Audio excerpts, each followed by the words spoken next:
ഇന്ന് നമ്മൾ കുറച്ച് ഡ്രസ്സ് ട്രൈ ഔട്ട് ചെയ്യാൻ വേണ്ടി വന്നിരിക്കുകയാണ്. ട്രെൻഡ്സിലാണ് വന്നത് കേട്ടോ. ഇതിന് 699 ആണ് പ്രൈസ്. ഇത് എങ്ങനെയുണ്ട്, വർത്ത് ആണോ എന്ന് പറയണേ. എനിക്ക് അത്ര വർത്ത് ആയിട്ട് തോന്നിയില്ല. ഒന്നാമത് ഇതിന് ലെങ്ത് ഉണ്ടായിരുന്നില്ല, എന്നാലും കുഴപ്പമുണ്ടായിരുന്നില്ല. ഒരു ബ്ലാക്ക് ടോപ്പ് ഒക്കെ വേണമെങ്കിൽ നമുക്ക് വാങ്ങിക്കാം, ജീൻസിൻ്റെ ഒപ്പൊക്കെ പെയർ ചെയ്യാൻ പറ്റും.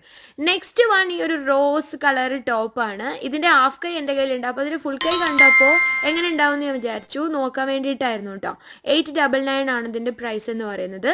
നെക്സ്റ്റ് വൺ മുടിയൊക്കെ അഴിച്ചിട്ടൊക്കെ നോക്കുന്നുണ്ട് കേട്ടോ. പിന്നെ അതിനുള്ളിൽ കയറി നമ്മൾ അങ്ങനെ അർമാദിക്കുമല്ലോ. നെക്സ്റ്റ് വൺ നമ്മൾ നോക്കാൻ പോകുന്നത് ഈ ഒരു ഫ്ലോറൽ പ്രിന്റിംഗ് ഉള്ള ഈ ഒരു ഡ്രസ്സാണ്. ഇത് നിങ്ങൾക്ക് ഇഷ്ടമായോ? ഞാൻ ഇത് എന്തായാലും എടുക്കണം എന്ന് വിചാരിച്ചിരുന്നു. അപ്പോൾ ഉണ്ണി പറഞ്ഞു വലിയ രസമൊന്നുമില്ലാന്ന്. പിന്നെ കംഫർട്ട് ആയിരുന്നില്ല, പോളിസ്റ്റർ ആയിരുന്നു അത് കേട്ടോ. ഇത് ഞാൻ ഇട്ട് വന്ന ഔട്ട്ഫിറ്റാണ്. നെക്സ്റ്റ് വൺ നമ്മളിങ്ങനെ ട്രൈ ചെയ്ത് പോകുന്നത് ഇതാ ഈ ഒരു ബ്ലൂ കളർ ഡ്രസ്സാണ്. വേറെ കുട്ടികളൊക്കെ ഇടുമ്പോൾ എന്ത് ഭംഗി, എനിക്ക് ഞാൻ ഒന്നും ഭംഗിയില്ല, തടി കൂടുതലായതുകൊണ്ടായിരിക്കും. ലാസ്റ്റ് വൺ ഇതായിരുന്നു.